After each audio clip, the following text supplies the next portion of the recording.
The narrative surrounding the Hawaii fires continues to slip and slide all over the place, and what we see is more information from people on the ground continue to go ahead and blow up what the corporate press has to say about what happened. The narrative around climate change continues to be pushed ever further. Meanwhile, what we see is the people of Hawaii are being abandoned in pursuit of pushing the narrative. We cannot allow this to happen, and this story must continue to proliferate across the internet. Let's go ahead and jump into this.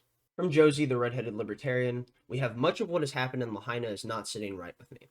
The banks were trying to buy up scorched land while people were still looking for lost loved ones, the missing kids, the ports closed, roads closed, refusal to allow in supplies to all but one small dock, the relative silence and distance by the government, local, state, and federal, $700 worth of hush money, and if you're not aware of what she means by that, each citizen in Maui was given $700 each, a one-time payment from the federal government. It would take roughly $5 billion to build every single house back that had been destroyed in Lahaina.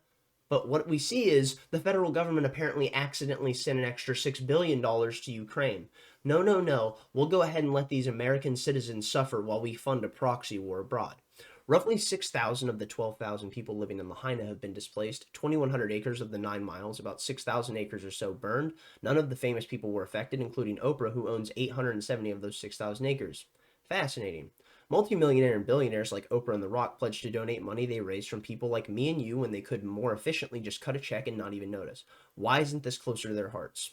It's a fantastic question. Why is it that if your community is destroyed, that you wouldn't be more attached to the fact of seeing it rebuilt and the people have their grounding restructured so they would not fall? But no, they don't care about that. They put out a fund so they could raise $10 million because they claimed they would be giving $10 million to the people of Lahaina, directly to them.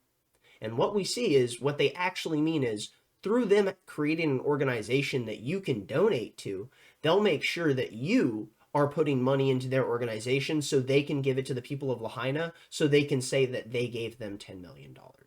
Aren't these people just incredible? Moving on, we see, wow, Oprah and The Rocks People Fund for Maui. Check out the salaries of the executives of this fund. Will money be put directly into the hands of the people of Maui's accounts? No, it won't, because right here we see $432K for the president of this fund, and that's $432K a month. Here's the big thing for me about this. This is not a tech company. This is a non-profit charity. So I will leave this linked in the description below. I will leave everything linked in the description below. This is so fascinating. Let's go ahead and jump into this.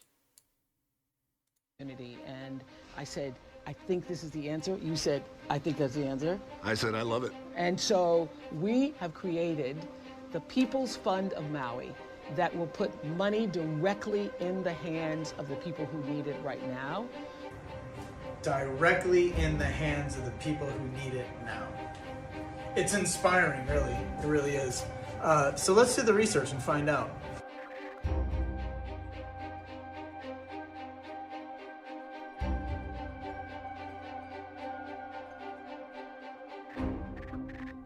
If you need any further proof that the elites that run this planet currently, and let's say the anointed, as Thomas Sowell likes to call it, are nothing more than scum on the bottom of your shoe, I don't know what else will except for looking at these tax filings. Directly in the hands of the people who need it right now. Having a hard time trusting where the money goes. Directly in the hands of the people who need it right now. Having a hard time trusting where the money goes.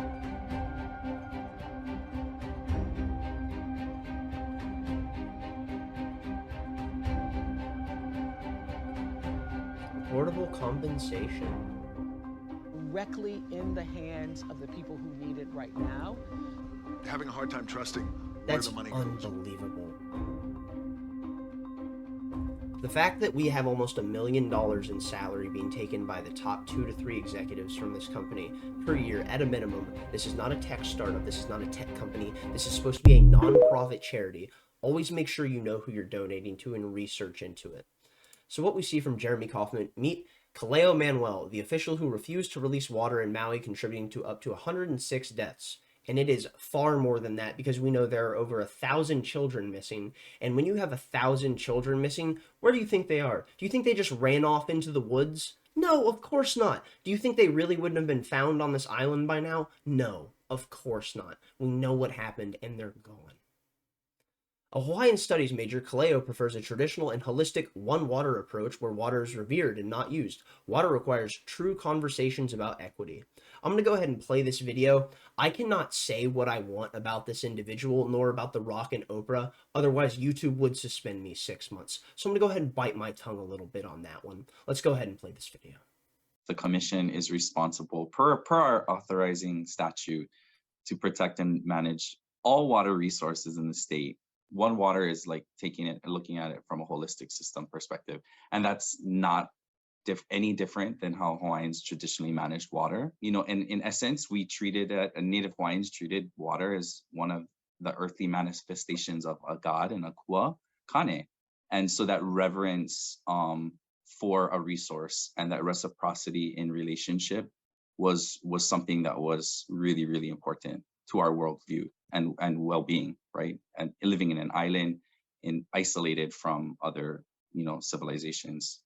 And so I think where it shifted to today or over time is that we've become used to looking at water as like something which we use and not necessarily something that we revere as that thing that gives us life, right? I mean, to me, it's a shift in value set. And, if we can start to really look at how we as humans in an island can reconnect to that traditional value set. So really my motto is always like, let water connect us and not divide us. Like we can share it, but it requires true conversations about equity. Only the progressive activist class who has been routed through the university system that is nothing more than the factory model of education given to us by the Prussians to create good workers rather than good citizens. Only someone who has gone through the mental gymnastics of the upper echelons of higher education could come out saying something like this guy just said and genuinely be taken seriously. I cannot get over how much my blood fucking boils when I hear people like this talk about stuff like this. We are talking about the corpses of over 1,000 children at minimum that are missing, and this person is smiling and laughing, talking about how we must revere water and treat it as a god. You know what I would rather treat? The people of humanity with dignity and respect because they need to be taken care of rather than leaving them to fucking burn because you want to push some progressive climate change bullshit. Let's go ahead and play Barack Obama asking you to donate money to the Obama Foundation because much like Oprah and The Rock, I'm sure his organization is just absolutely up to par. Let's go ahead and listen to this fucking institutional criminal. Aloha, everybody. Like so many people around the world, Michelle and I have been absolutely heartbroken by the devastating images coming out of Maui and Lahaina over the last week. As someone who grew up in Hawaii, as someone who has taken my family to enjoy the incredible beauty of that island and the hospitality of the people of Lahaina, we now find ourselves mourning the lives that are lost, and our thoughts and prayers go out to the families that have lost so much. The thing about it is, though, thoughts and prayers in a moment like this are not enough. We have to step up. And we have to help those families, and we have to help Lahaina rebuild. And the good news is that the Hawaii Red Cross and Malama Maui are mobilizing to provide direct support to people who are desperately in need. I'm asking you to do everything you can to generously support the Malama Maui effort. If all of us, the Ohana, pull together and do as much as we can to give back to an island and a town and people who have given us so much, I'm absolutely confident that Lahaina and Maui and those families are going to be able to rebuild. But we've got to be a part of that.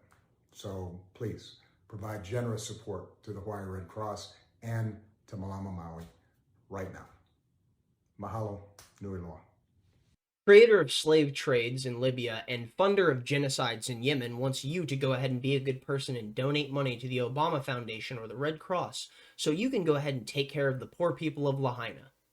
Isn't that just unbelievable? This fucking institutional criminal that is worth $70 million, meanwhile his wife also being worth $70 million, are going to sit there and tell you, the poor people who've been destroyed and were not saved by his Obama recovery plan from the 2008-2009 financial collapse, where a large portion of the middle and lower class had 30 to 40% of their asset value completely stripped away from them, which put them completely underwater. Meanwhile, the upper echelon and the banker class continued to thrive. Well, what do we see? This man wants you, the people he allowed to suffer, to go ahead and fund the people of Lahaina, even though he could write the check himself and have little to no issues, and it wouldn't even take a dent in his wealth. Fucking unbelievable. Don't you worry, though. Barack Obama's going to make sure that money can get directly into the hands of the people of Lahaina by putting it through the Obama Foundation or the Red Cross.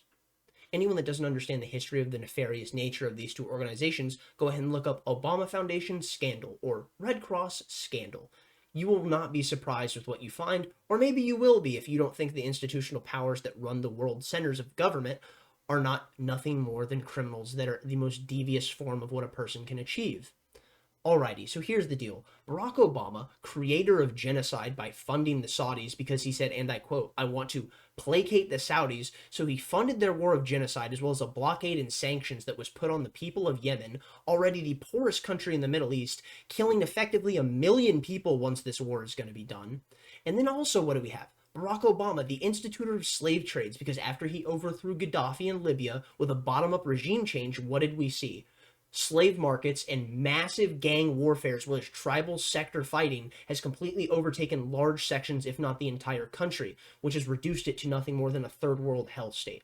And that is what Barack Obama, the good person who wants you to donate money to Lahaina, is responsible for. But don't you worry, he surely wouldn't be able to pocket any of that money nor siphon any of it into his foundation to fund himself. I'm going to go ahead and move on before I end up Fed posting and absolutely saying things that will get me banned off of YouTube because I'm talking about Barack Obama. Onto the Patriot Voice. There are some really scary developments happening out of Lahaina that are totally being ignored. It's obvious there's an intentional media blackout taking place around the whole region. Even more than this, there are special police in the form of foreign vehicles that wouldn't normally be used as police cars along the NG stopping people.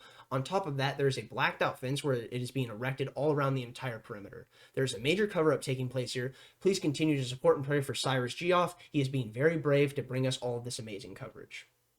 All of the links for everything, for everyone that is doing this research, will be in the description below as per usual, and you will be able to find all of them as well as everything I use to make all of these videos. Here's the deal. This black fence that they're talking about, what the media is saying is that, well, this black fence is being put up to stop dust from spreading. Well, I don't know if the media knows how dust works, but wind can easily kick it over a 7-foot chain link fence without a problem, because it's so small, and their claim is that it's to stop the nanoparticulate matter that would be spreading from all the things that have been broken down from the fires, but realistically, that partially doesn't even make sense. Let's go ahead and jump into this video we have from Patriot Voice. Let's go. There seems to be a huge emphasis on ensuring that the media and anyone else can't see what's going on here in Lahaina, West Maui. There are miles and miles of this black fence going up that was not here before, that is obscuring ground zero and making sure no one can see what's going on inside of there from the road. No one can get in there. No one can take any pictures. And then I've also seen these weird foreign police cars showing up, these special police, I'm not sure what to call them. This is a Nissan, but there's quite a large presence of these standing guard around the perimeter. We've also lost our ability to fly drones really anywhere near this area. Now, this 20-second clip here that I tried to get out of my car and show what was going on, I was almost immediately, after these 20 seconds, National Guard came, chased me off, yelled at me, told me to get back in my car and keep moving. So you cannot pull over, you can't even stop your car anywhere near any of this anymore. Now, I'm going to show you a fairly long clip that shows just how extensive the fencing is on the western side of the main highway here. And there also is National Guard, regular police, and what I have dubbed special police, which are these police cars that are foreign made. The people that are driving them they don't look like any police I've ever seen in the United States. So kind of a bizarre situation, but they have a huge presence standing guard, ensuring that nothing can be documented. You can't stop your car, you can't pull over, you can't fly a drone, you can't take a picture, you can't get in anywhere near any of this. which is part of what makes the footage that I have so unique. Now, I always make sure to point out that the footage that I have has been uploaded to the mainland to multiple people. They have the credentials to my social media. So if anything does happen to me, it's not going to prevent the story getting out. But the footage I have both on the ground and drone, but particularly on the ground, is not going to be able to be reproduced with the amount of resources they have put into locking this area down. Now, I am working on another video now that's going to show side by side this same drive a week ago, so you guys can compare the, what it's like now, and you can see just the amount of fencing, rocks, police, barricades, all of the effort they are putting into this. They are putting a lot of energy into it, which is kind of interesting. I'd be interested in hearing your thoughts on it. Now, I also want to point out that the reason I've been able to keep cranking out these videos and somewhat neglecting my normal job, my income from my normal job pretty much went away weeks ago when I started all this. The reason I've been able to do that is because I recently put my Zelle in the bio of TikTok, X, and YouTube, and I've had a handful of everyday people making small donations via Zelle, and that has made a huge difference with allowing me to neglect my normal job. And I love my normal job, but if I can focus right now on resisting the attack on freedom and resisting the attack on the First Amendment and getting as much of this information out to you guys as quickly as possible, that is absolutely what I want to do, and that is absolutely what I will do. So thank you so much to everybody who has supported me in that way. You're making a big difference, so thank you for that.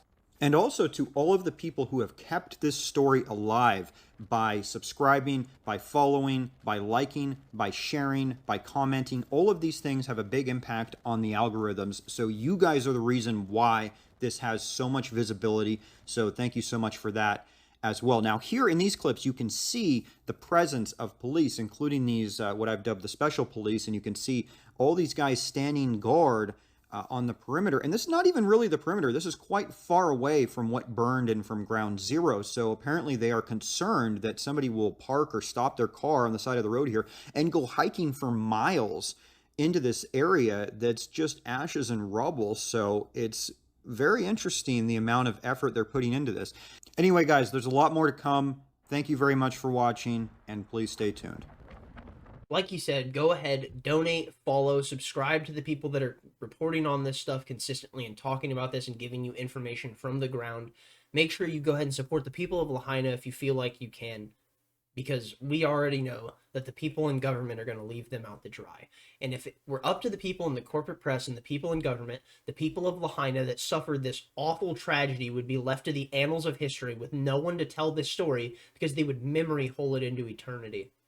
But that isn't something that we can allow, and that's certainly not something that the internet will have happen, because with the proliferation of mass spreading of information that we have with our capacity to be at the touch of a fingertip, we now see that the establishment and regime media has no chance when it comes to countering the truth for those who truly desire it. Let's go ahead and jump into Tulsi Gabbard, who I would argue is one of the best people in the Democratic Party, which I believe she may have announced recently that she had left the Democratic Party and gone independent. I'm not entirely sure on that. Take it with a grain of salt. Either way, Tulsi, if she was in the Democratic Party, still the best Democrat out there, right alongside RFK Jr. Genuinely incredible on war.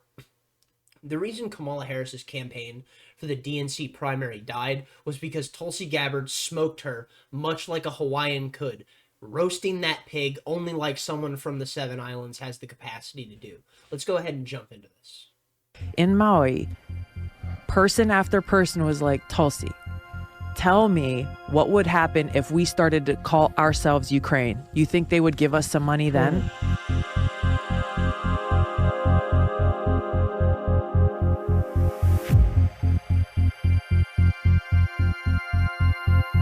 How is that possible? That these people could lose their home and then lose their land?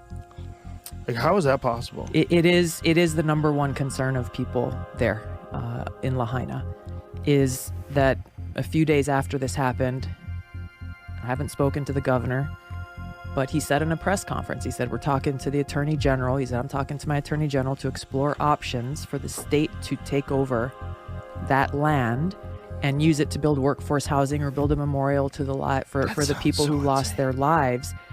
I'm already thinking about ways for the state to acquire that land so that we can put it into workforce housing, to put it back into families, or to make it open spaces in perpetuity as a memorial to people who were lost. But just imagine a governor going on television after a massive tragedy where we don't even know the number of people dead yet. You have this massive area that's been burned to the ground. Yeah. And then he starts talking about taking it over for the state. I'm already thinking about ways for the state to acquire that land. I'm already thinking about ways for the state to acquire that land. Oh, hell no. That's an insane position to take. It is. Post-tragedy. When people are suffering at their most, they can't even believe it happened. Yeah. And then all of a sudden he's saying, we're going to take it for the state and make a memorial? How about give the fucking people their homes back? The fears that the people in Lahaina have, some of whom, like Archie Kalepa, famous surfer, community leader, Native Hawaiian leader, his family has lived in Lahaina for 9 generations, now being told, well, the state, the governor is looking at taking that land, taking ownership of that land, that it is unconscionable.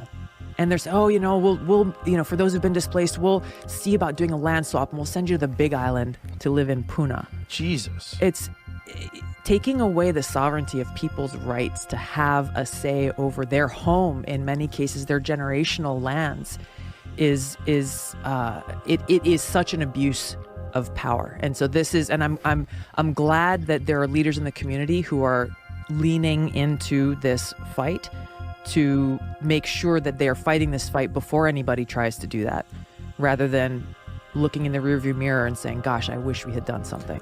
Exactly. One of the things we went over yesterday, which is a crazy number, we were looking at the amount of money that was accidentally sent to Ukraine. Like they oversent $6 billion.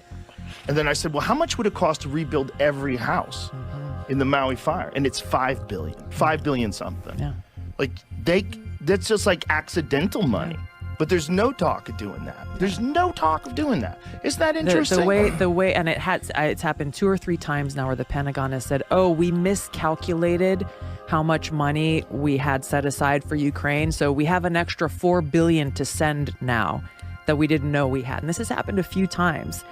Secretary of State Tony Blinken went to Kiev yesterday promising, hey, we're going to give you another $1 billion now. And this is the thing. When I was out there in Maui, person after person was like, Tulsi, tell me what would happen if we started to call ourselves Ukraine. You think they would give us some money then to take care of our families, to fix our roofs, that have been torn up by the hurricane winds that came through, to make sure we have clean water to drink? You think they might pay attention to us then? And then FEMA comes out, the FEMA director comes out and does this press conference, I think it was at the White House, and she says, someone said, well, what are you doing for Maui? She's like, oh, we're giving a one-time $700 payment to everybody who's been impacted by the wildfire. A one-time $700 payment. It's insane. Hawaii has the highest cost of living in the entire country. The entire country. And how freaking insulting is it to have the lead disaster response administrator from the Biden administration stand there and proudly say, hey, we're giving everybody one $700 payment. It's insane. And it's insane especially because of how much money we're sending to Ukraine. Yeah. Because there can be no doubt that these things are financially motivated now. That someone is making money off the Ukraine thing, and there's a reason why they're sending so much money. Yes. That they have so much concern.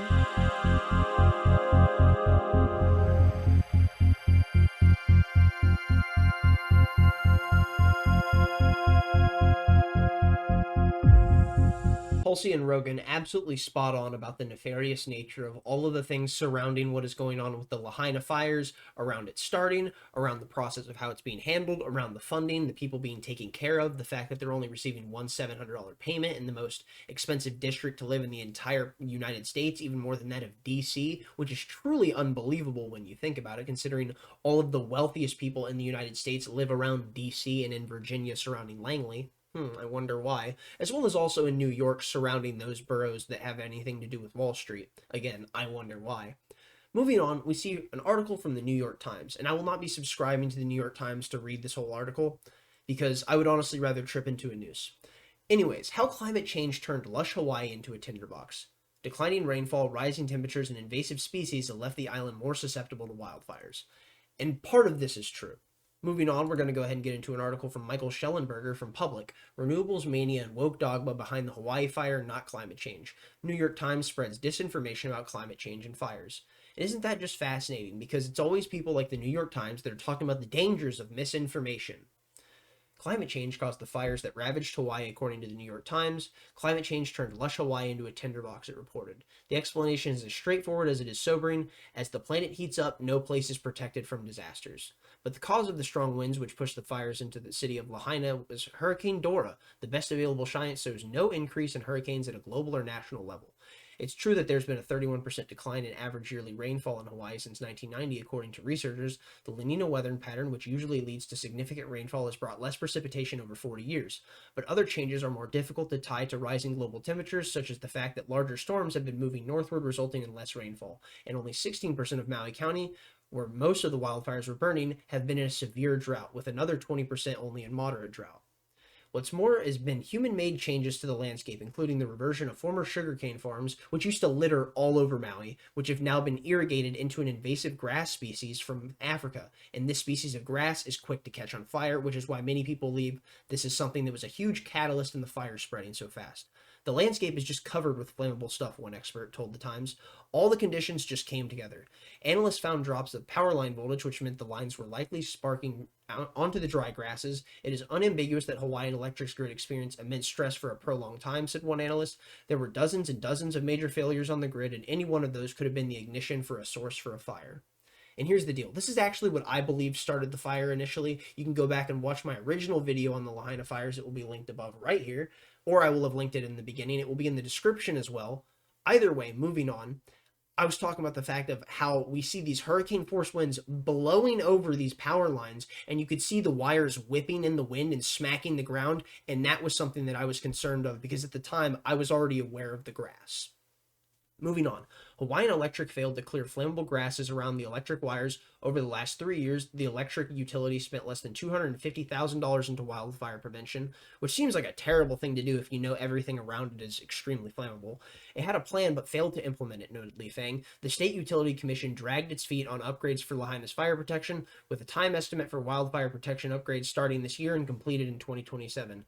Well, it appears you started too late. I was already fighting with the electric company because they never maintained the lines, said a fifth-generation Hawaii resident who lives on a farm. We were very concerned that these high-voltage lines were running through our property and going to our neighbors because they'd be on the ground, buried in trees, or lying so low that they would catch things on fire. And it's now clear that Hawaii state water official Kaleo Manuel delayed the release of water to landowners who wanted to prevent fires. The water standoff played out over so much of the day, reported Stuart Yeroff of Honolulu City Beat, and the water didn't come until too late. Why is that? Why did Hawaiian Electric fail to implement its wildlife mitigation plan? And why did Manuel refuse to release the water? And this is Manuel, and we already watched this clip, and this dude pisses me off to a degree that is so hard to put to words because he's sitting there smiling atop the ashes of over 1,000 missing children. And if there's missing children, we know what happened, and it's that they're gone. And if they're gone, we probably won't find them at this point. And this fucking criminal is sitting there smiling about the fact that we have to revere water and treat it with respect. How about we treat human life with respect and dignity instead of worrying about the fact of keeping water, which surrounds an entire island, mind you, an island. I'm gonna fucking lose my mind if I don't move on. Now we go on to something that's more conspiratorial. No stranger to tragedy, Maui Police Chief John Pellier led response to the 2017 Vegas Massacre. And if you're not aware of what happened in the 2017 Vegas Massacre, Stephen Paddock expending roughly 3,000 rounds of ammunition in 10 minutes would have had to him shooting 27 rifles, expending all of the ammunition, using bump stocks to the max fire capacity rate, dropping the weapon, and then shooting it again. That is what would have had to have happened to achieve all of the bullets that were shot within the time frame of what happened. Stephen Paddock would have had to have carried, at a minimum, 400 to 800 pounds of gear up to the whatever floor of the hotel, and that would have been how he started his crusade. There's certainly nothing suspicious about that. What we see here, gunman opens fire on Las Vegas concert crowd, wounding hundreds and killing 58. On the night of October 1st, 2017, a gunman opens fire on a crowd attending a file night of a country music festival in Las Vegas, killing 58 people and injuring more than 800. Although the shooting only lasted 10 minutes, the death and injury tolls made the massacre the deadliest mass shooting in U.S. history at the time. Stephen Paddock, a 64-year-old retired man who lived in Mesquite, Nevada, targeted the crowd of concert goers on the Las Vegas Strip from the 32nd floor of the Mandalay Bay Hotel. He had checked into the hotel several days before the massacre. Is this something that you honestly buy? Because I'm going to be honest, I'm quite suspicious when it comes to the nature of this. Let's be completely real. And I'm going to go ahead and jump into it, because if I start spooling about the shooting that happened in 2017 in Vegas, I'm going to go ahead and just end up getting YouTube's bots flagging this video instantly. So let's go ahead and jump into Wendy Bell. And this is someone from Newsmax. And I was not aware of who Wendy Bell was at all. But after this clip, I will admit I'm quite interested. I don't watch Newsmax. I don't watch the corporate press. But what I do like is people who are speaking. And I really like the name of the show being Common Sense. And after listening to her, it certainly sounds like this lady has some. Let's go ahead and jump into it. Welcome back to Common Sense, everybody. I'm Wendy Bell. You know, it's stunning to monitor the media's lack of interest in the whole Maui story. I've been in this business for 30 years. I'm stunned, but I'm not surprised. The dots are connecting. And coincidence seems to be the story here, right? But the true story, the media knows it is not allowed to tell.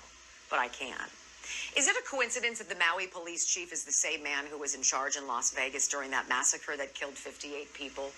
Is it a coincidence that the Maui property, owned by million and billionaires, it wasn't touched by the flames while homes of the locals all burned? Was it a coincidence that the flames traveled across hundreds of feet of pavement and crossed a 4-lane highway with emergency shoulders to jump into the ocean and then burn all the boats? Was it a coincidence that the largest system of outdoor emergency sirens in the world never made a sound as the fire devoured Lahaina? Was it a coincidence that at the same time, very same time, all the water was turned off? Was it a coincidence that police were ordered to block off streets and to funnel all the cars trying to escape onto one road where that firestorm incinerated entire families? How about the coincidence that the governor of Hawaii, Josh Green, just weeks before that inferno, signed a pledge to the UN's 2030 Agenda of Sustainable Development, pledging to eliminate emissions? Weird. And think about this coincidence. That governor also signed an emergency proclamation on July 17th, 3 weeks before the fire, about housing of all things, and suspended 7 state statutes protecting historic preservation laws, removing all of the red tape when it comes to building infrastructure.